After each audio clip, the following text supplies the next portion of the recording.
Selamat malam Bapak-Bapak yang dikasihi oleh Tuhan, para pria GKA Sion. Kita berjumpa di dalam persekutuan bulan Mei ini. Dan kali ini kita tidak menggunakan Zoom, tetapi kita akan memuji Tuhan bersama-sama dan kita belajar dari kebenaran firman Tuhan yang akan ditayangkan melalui YouTube nanti. Bapak-Bapak, mari kita akan memulai persekutuan kita ini dari sebuah pujian yang berjudul Tuhan Ku Rindu. Mari kita boleh datang di hadapan Tuhan, memuji, menyembah Dia. Dan kita mempersiapkan hati dan pikiran kita untuk datang di hadirat Tuhan dan belajar bersama-sama.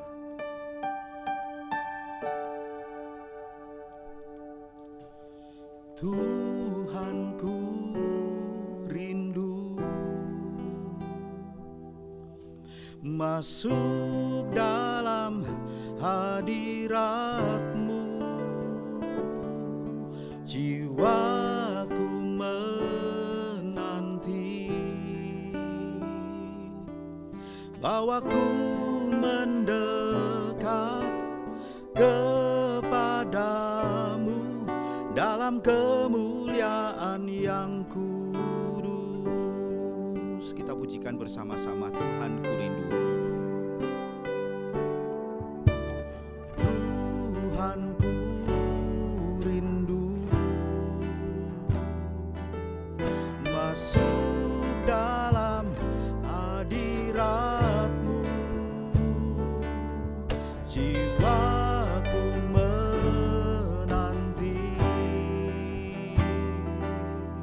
bawaku mendekat kepadamu dalam kemuliaan yang kudus.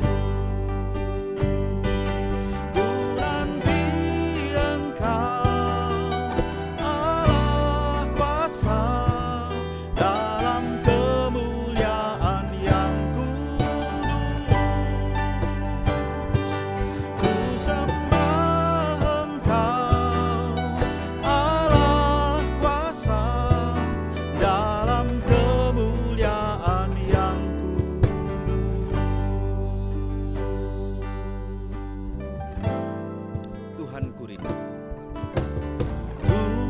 Tuhanku rindu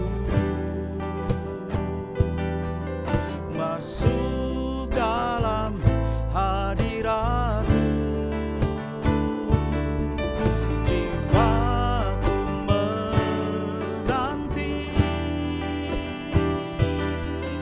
bawaku mendekat kepadamu dalam kemuliaan yang kudus. Ku nanti Engkau, ku nanti Engkau Allah kuasa dalam kemuliaan yang kudus.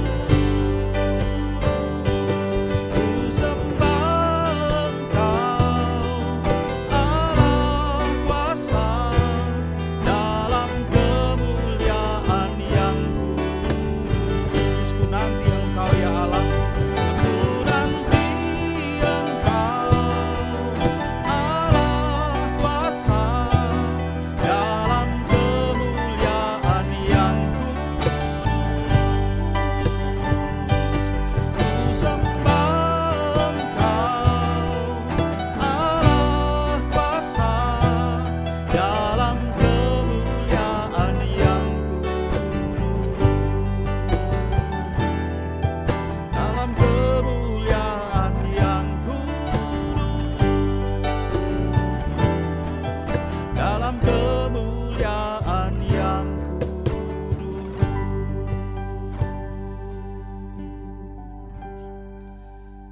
Doa pembukaan akan dipimpin oleh penginjil Victor. Silahkan penginjil Victor. Mari kita berdoa. Ya Tuhan, inilah yang menjadi kerinduan kami. Kami senantiasa rindu untuk berada di hadapan Tuhan yang kudus. Kami senantiasa rindu untuk bersekutu, beribadah kepadamu ya Tuhan. kami para kepala keluarga, kiranya Tuhan yang boleh menolong setiap kami. Kerinduan ini senantiasa ada di dalam diri kami. Kami boleh membawa keluarga kami untuk datang senantiasa di hadapan Tuhan, beribadah, menyembah Tuhan. Kami mau berdoa menyerahkan untuk persekutuan kami malam hari ini. Mohon Tuhan yang menyertai, Tuhan yang boleh memimpin, sehingga melalui persekutuan ini kami boleh diingatkan akan panggilan kami untuk senantiasa membangun altar keluarga, mezbah keluarga, membawa keluarga kami untuk hidup dekat dengan Tuhan. Tuhan sertailah persekutuan kami ini, dan kami menyerahkannya di dalam nama Tuhan kami Yesus Kristus. Amin. Amin. Terima kasih. Bapak-bapak, acara pada malam hari ini adalah perubahan desain dari rencana semula yang seharusnya kita akan bertatap muka karena acara semula didesain menjadi sebuah lokakarya. Bagaimana kita akan belajar bersama-sama mempersiapkan para pria, dan mungkin banyak di antara kita sesungguhnya sudah melakukan tanggung jawab sebagai pemimpin altar keluarga. Dan kita akan membahas sebuah tema, yaitu altar keluarga apa dan siapa yang ada di sana. Dan saya yakin setiap kita yang sudah memasuki kehidupan berumah tangga, kita tahu persis bahwa ada sebuah kerinduan yang ada di dalam diri kita masing-masing, yaitu mengalami, menikmati sebuah keluarga yang bahagia, keluarga yang diberkati oleh Tuhan. Namun jangan lupa, ada tugas, ada tanggung jawab, ada kepercayaan, ada privilege yang Tuhan berikan kepada para pria. Bukan saja menjadi kepala keluarga, tetapi juga sebagai imam yang memimpin altar keluarga tersebut. Baru saja saya bertemu dengan pasangan muda yang sedang mempersiapkan diri untuk memasuki pernikahan kelak. Dan salah satu yang kami bicarakan adalah membicarakan alasan mengapa kalian menikah. Dan hampir banyak pasangan-pasangan yang berjumpa seperti ini, mereka mengatakan, saya mau menikah karena saya mau mengalami keluarga yang bahagia. Bapak-bapak yang terkasih, saya ingin mengajak bapak-bapak kembali menyanyikan sebuah pujian yang terambil dari buku Puji-pujian Kristen atau PPK nomor 115. Mari kita akan pujikan bersama-sama pujian ini, Keluarga Senang atau Keluarga Bahagia.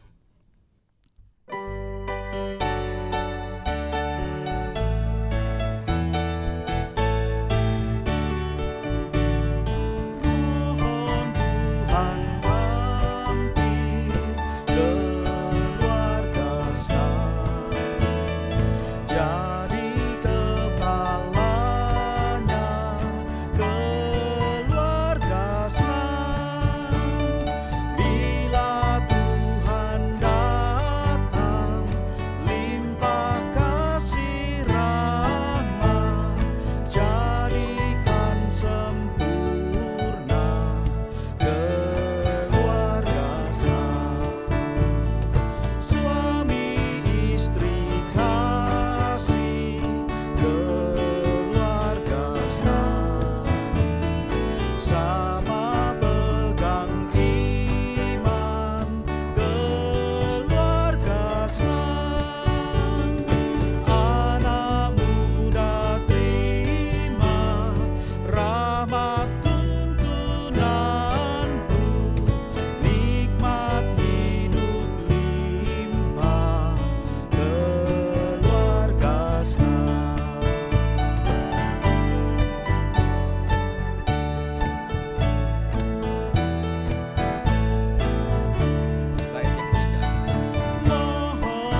Mari kita akan masuk di dalam pemberitaan firman Tuhan. Mari kita masuk di dalam doa. Ya Tuhan, tiba waktunya kami ingin membaca dan merenungkan firman-Mu. Biarlah Tuhan menolong setiap kami memiliki sebuah kerelaan untuk dididik dan diajar oleh kebenaran firman Tuhan. Urapi setiap kami, limpahkanlah hikmat-Mu itu kepada setiap kami, dan biarlah kami juga menerima ya Tuhan diri kami sebagai orang-orang yang memiliki hati seorang murid, dan kami mau terus diubahkan di dalam kehidupan kami. Sehingga pada akhirnya kami boleh menemukan diri kami sebagai pria-pria yang melakukan tugas tanggung jawab kami ya Tuhan. Khususnya tatkala kami punya tanggung jawab di tengah-tengah rumah tangga atau keluarga. Ya Tuhan, inilah yang menjadi permohonan kami. Di dalam nama Tuhan Yesus Kristus kami berdoa. Amin. Saya ingin melandasi firman Tuhan. Perenungan kita pada malam hari ini terambil dari 1 Timotius 3 ayat 1 sampai dengan ayat 7. 1 Timotius 3 ayat 1 sampai dengan ayat 7. Saya akan bacakan bagi bapak-bapak sekalian. Benarlah perkataan ini. Orang yang menghendaki jabatan penilik jemaat menginginkan pekerjaan yang indah. Karena itu penilik jemaat haruslah seorang yang tak bercacat, suami dari satu istri, dapat menahan diri, bijaksana, sopan, suka memberi tumpangan, cakap mengajar orang, bukan peminum, bukan pemarah, melainkan peramah, pendamai, bukan hamba uang.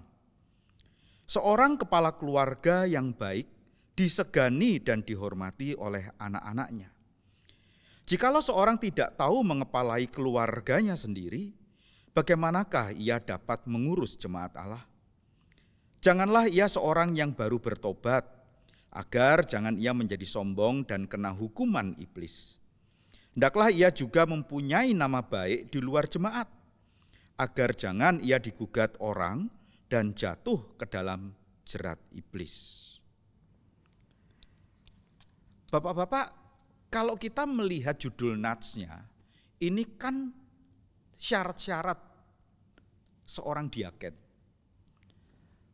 Saya tidak mengajak bapak-bapak sekalian untuk melihat kepada jabatan yang mau disampaikan oleh Paulus di dalam suratnya ini.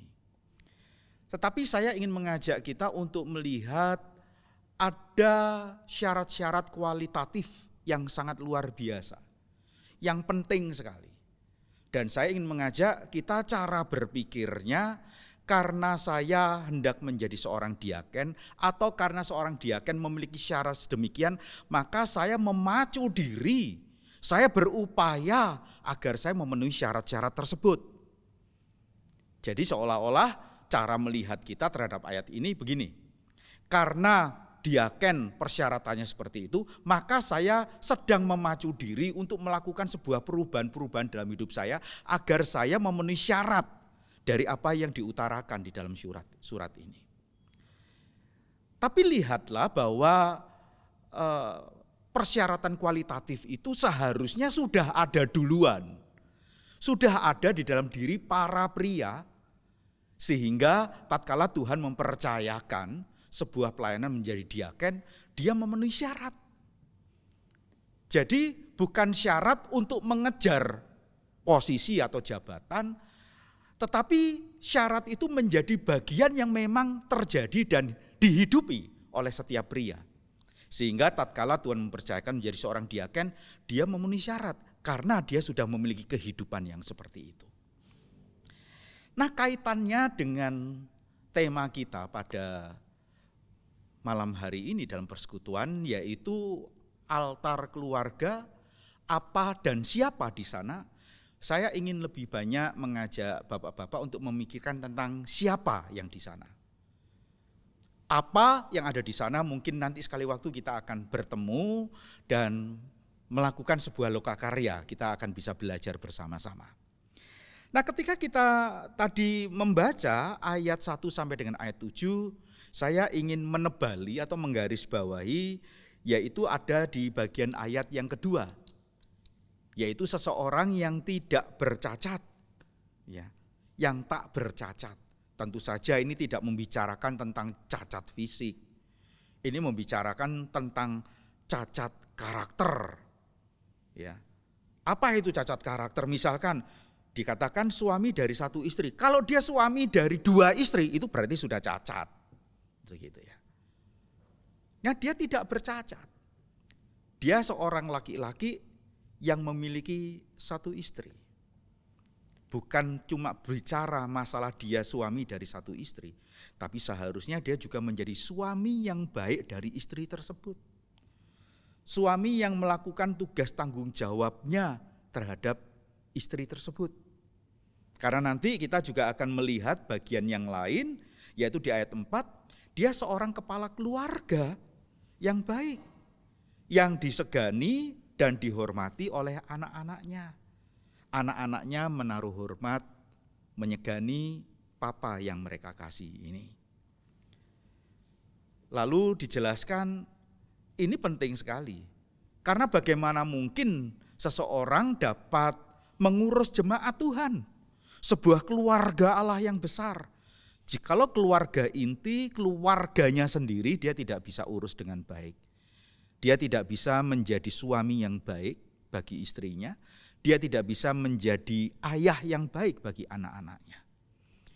Tentu saja acuan kata baik dan benar atau seorang kepala keluarga yang baik dan benar, seorang ayah yang baik dan benar, seorang suami yang baik dan benar, acuannya bukan acuan manusiawi.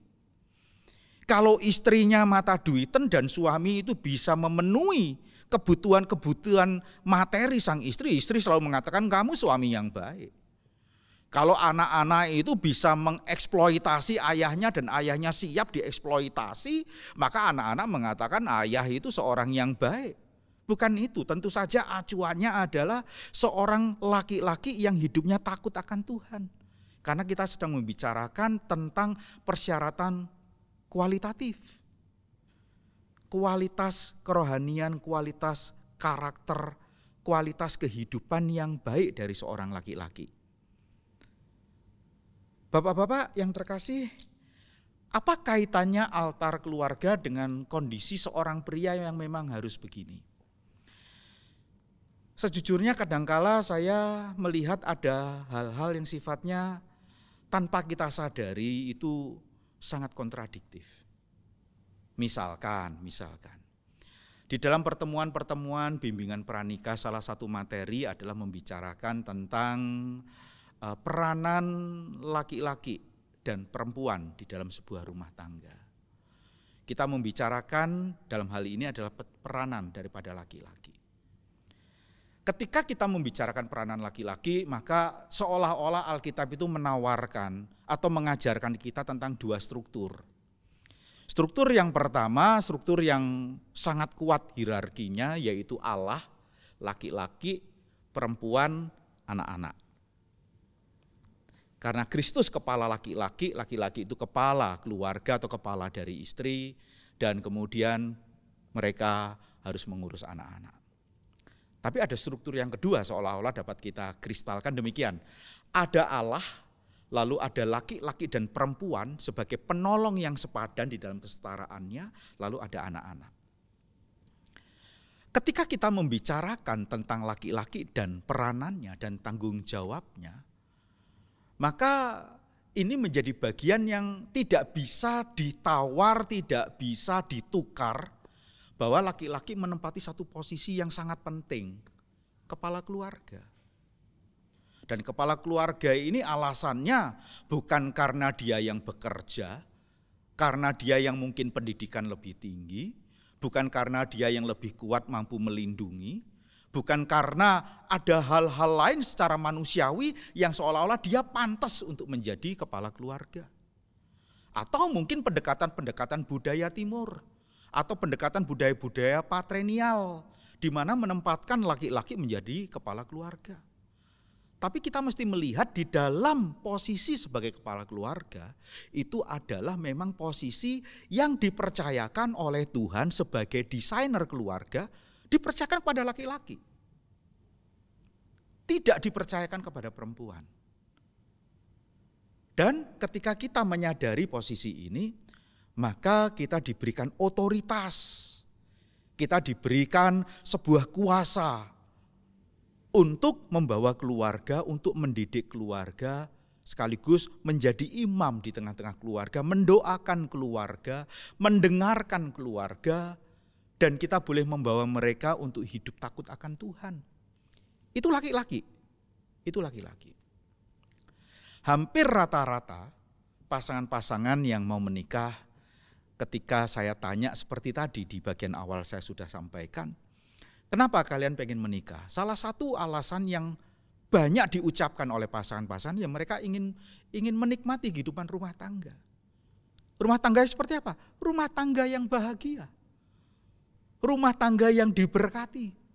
Bahagianya mau, diberkatinya mau, mengalami hal-hal yang baik dari Tuhan mau, tetapi jangan lupa kepada tugas tanggung jawab yang dipercayakan Tuhan, agar setiap kita boleh mengalami apa yang menjadi harapan kita menghidupi sebuah rumah tangga. Bapak Ibu, kita mungkin pernah belajar dari Mazmur 128, bukan? Laki-laki yang takut akan Tuhan, istrinya diberkati, anak-anaknya diberkati. Apa yang dikerjakan oleh tangannya diberkati. Kita seolah-olah diajak untuk melihat hubungan sebab akibat. Sebab akibat yaitu tatkala berkat-berkat itu terjadi di dalam kehidupan keluarga kita, ada laki-laki yang melakukan tugas tanggung jawabnya. Yang disimpulkan dengan satu kata, yang takut akan Tuhan itu. Yang artinya mereka melakukan sebuah tugas tanggung jawab. Baik sebagai kepala keluarga, bukan sekedar pemberi nafkah, tetapi melakukan tugas tanggung jawabnya. Membawa jemaat kecil, yaitu keluarganya, untuk memiliki relasi yang dalam, yang mengenal dengan baik akan Tuhan itu. Dan disinilah kita membicarakan tentang altar keluarga. Altar keluarga tidak bisa dipisahkan dari tanggung jawab seorang laki-laki. Bapak Ibu, maaf, bapak-bapak maksud saya, ketika kita mencoba untuk menjalani hidup keluarga rumah tangga kita, saya juga diingatkan melalui satu sesi yang disampaikan di dalam sebuah acara yang tadi saya sebutkan, saya pernah ikuti, beberapa bapak-bapak juga pernah ikuti. Para pria itu digambarkan sebagai sumber. Walaupun kita tahu sumber kehidupan itu adalah Allah sendiri. Tapi ketika disebutkan sebagai sumber, kalau mau air yang mengalir itu bersih, sumbernya harus bersih. Kalau keluarga itu adalah sebuah tempat di mana kemudian air yang ada di dalamnya itu air yang bersih, maka sumbernya harus bersih, dan sumber itu disebutkan adalah para pria.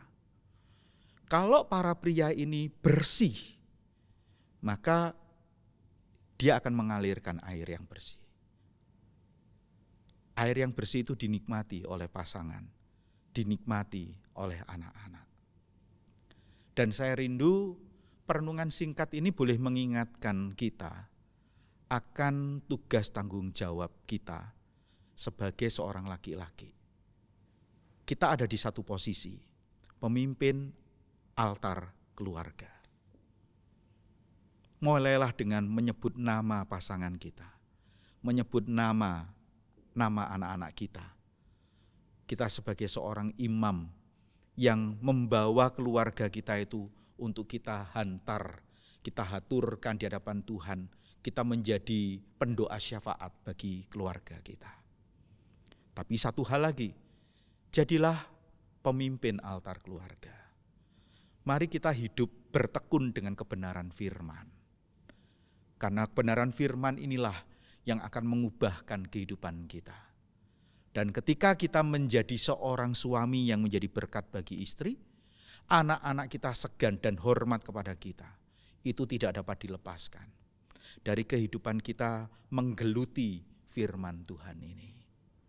Tentu saja firman Tuhan bukan sekedar menjadi sebuah pengetahuan kognitif, tapi yang mengubahkan kehidupan kita.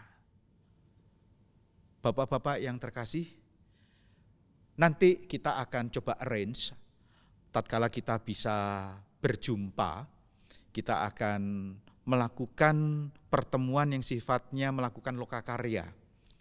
Apa yang bisa kita lakukan di dalam altar keluarga tersebut? Kiranya perenungan singkat ini boleh menstimulan kita, atau setidaknya mengingatkan kita. Atau mungkin ada di antara kita, Pak, saya sudah melakukan tugas itu. Meneguhkan kita bahwa kita sudah berada di track yang benar. Sudah melakukan tugas tanggung jawab kita dengan baik. Dan saya yakin, tatkala para pria sudah melakukan tugasnya, maka keluarganya pun akan diberkati oleh Tuhan. Bapak Ibu, maaf bapak-bapak sekali lagi, saya ketika mengatakan ketika laki-laki takut akan Tuhan, maka keluarga diberkati, seolah-olah kita memang diingatkan ini seolah-olah hubungan sebab akibat begitu ya. Tapi kita melihat bahwa yang menjadi penyebab dulu itu yang harus kita kerjakan. Akibatnya itu urusan Tuhan. Dan Tuhan adalah Tuhan yang memenuhi janjinya, Allah yang setia. Tatkala setiap kita mau menjadi penyebab terhadap berkat-berkat Tuhan yang mau dialirkan, karena kita mau memacu diri menjadi pria-pria yang takut akan Tuhan, biarlah upaya tanggung jawab yang sedang kita kerjakan ini senantiasa ditolong oleh Tuhan. Inilah yang menjadi kerinduan saya agar para pria yang ada di gereja ini menjadi berkat bagi keluarganya. Melalui apa? Melalui sebuah posisi yang penting yang harus dilakukan oleh para pria, yaitu pemimpin altar keluarga. Mari kita masuk di dalam doa.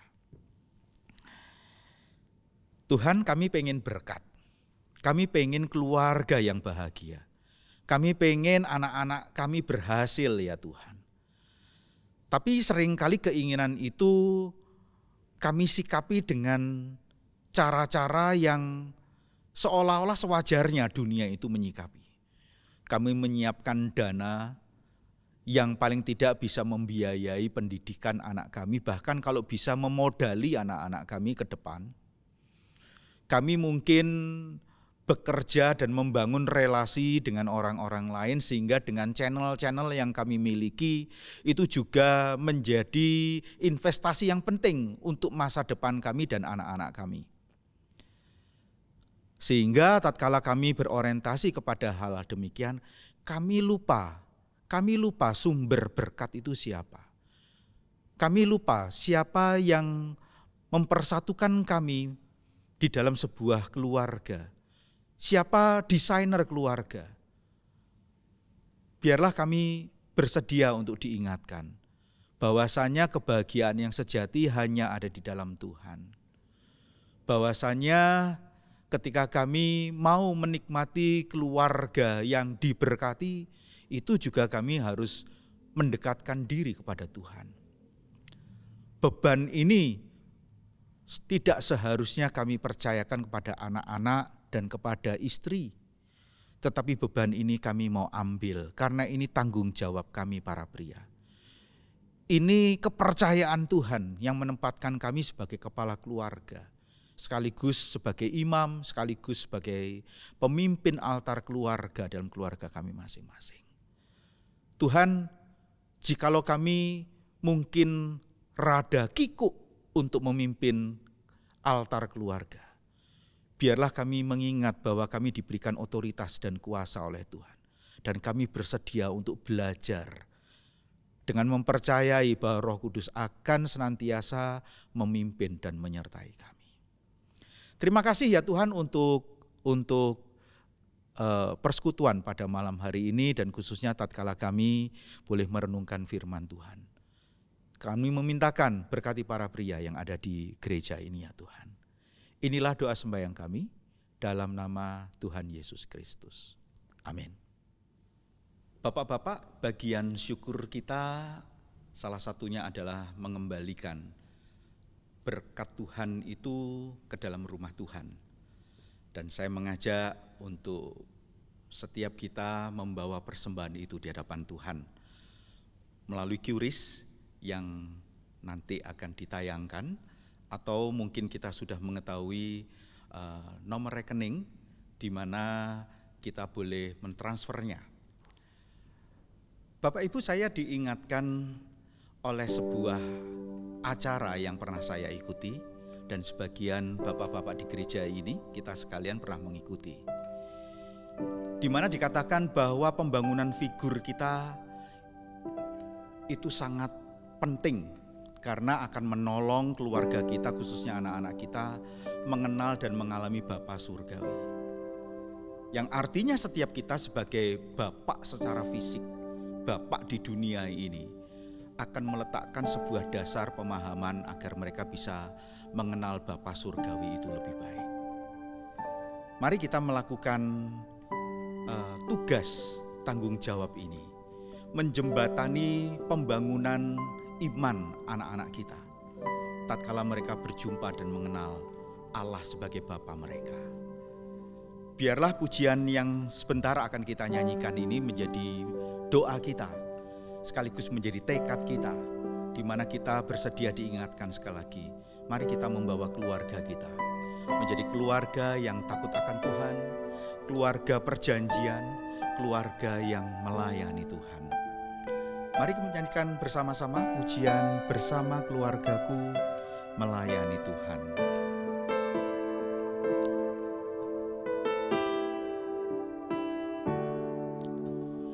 Kami datang di hadirat-Mu dalam satu kasih dengan bersehati, berjanji setia sampai akhir, mengasihi-Mu Yesus. Bersama-sama kami datang di hadirat-Mu dalam satu kasih dengan bersehati, berjanji setia sampai akhir, mengasihi-Mu Yesus.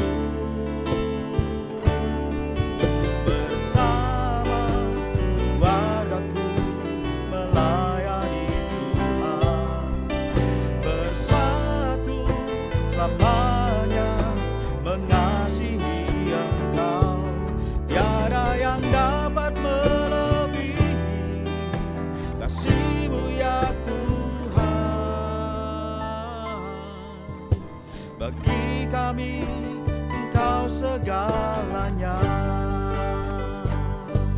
Kita akan pujikan dari atas kembali. Kami datang di hadirat-Mu dalam satu kasih dengan bersehati, berjanji setia sampai akhir, mengasihi-Mu Yesus. Bersama keluargaku melayani Tuhan, bersatu selamanya mengasihi Engkau. Tiada yang dapat melebihi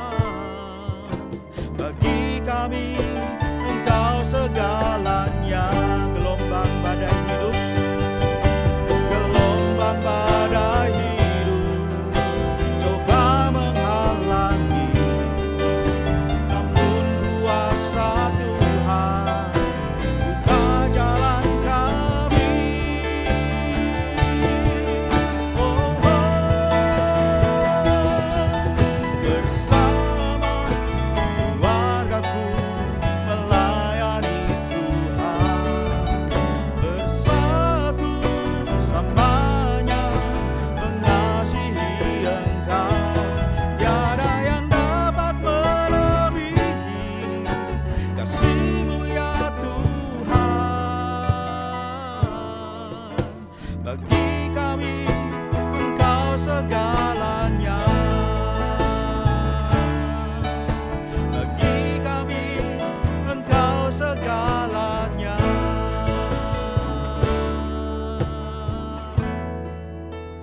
Mari kita masuk dalam doa.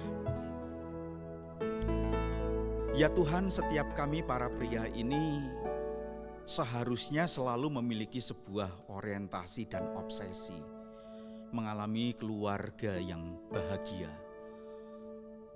Kami menyadari ya Tuhan, kebahagiaan yang sejati tidak dapat kami lepaskan dari relasi yang kami bangun dengan Engkau. Sebagai desainer rumah tangga, sebagai pemberkat di dalam rumah tangga, sebagai oknum yang menguasai keluarga kami. Dan biarlah setiap kami ya Tuhan mengalami kebahagiaan dalam kehidupan rumah tangga yang kami bangun. Tetapi biarlah kami para pria ini senantiasa bersedia, diingatkan bahwa tatkala kami punya kerinduan seperti itu, maka kami yang diberikan tanggung jawab, mengemban tanggung jawab untuk memimpin sebuah rumah tangga. Kami menjadi imam, kami menjadi pemimpin di dalam altar keluarga kami jangan sampai mengabaikan itu semuanya ya Tuhan. Berkati para pria-priamu yang ada di gereja ini, supaya mereka senantiasa sadar akan tugas tanggung jawab ini. Dengan pertolongan Tuhan mereka mau melakukan apa yang Tuhan sudah percayakan kepada setiap kami. Ya Tuhan, biarlah kami sebagai pria-pria, kami juga senantiasa mau berdoa bagi pasangan kami. Kami menjadi pendoa bagi anak-anak kami. Kami menjadi pendoa bagi keturunan-keturunan kami ya Tuhan. Dan kami percaya bahwa Tuhan senantiasa boleh mengindahkan akan setiap seruan doa kami. Berikan kepada kami hati yang takut akan Tuhan. Bapa dalam surga, terima kasih untuk persekutuan pada malam hari ini. Dan kami pada saat ini memintakan berkat. Kiranya kasih karunia di dalam Yesus Kristus, damai sejahtera dari Allah Bapa, pertolongan pimpinan dari Roh Kudus, memberkati setiap kami para pria yang ada di gereja ini. Agar kami ya Tuhan melakukan tugas tanggung jawab kami, membawa keluarga kami, membawa generasi-generasi setelah kami, untuk mereka senantiasa beribadah kepada Tuhan. Mulai dari hari ini sampai seumur hidup kami. Amin. Bapak-bapak, Tuhan Yesus memberkati, dan kita akan berjumpa lagi di dalam persekutuan di bulan Juni mendatang. Sekali lagi, Tuhan Yesus memberkati kita sekalian.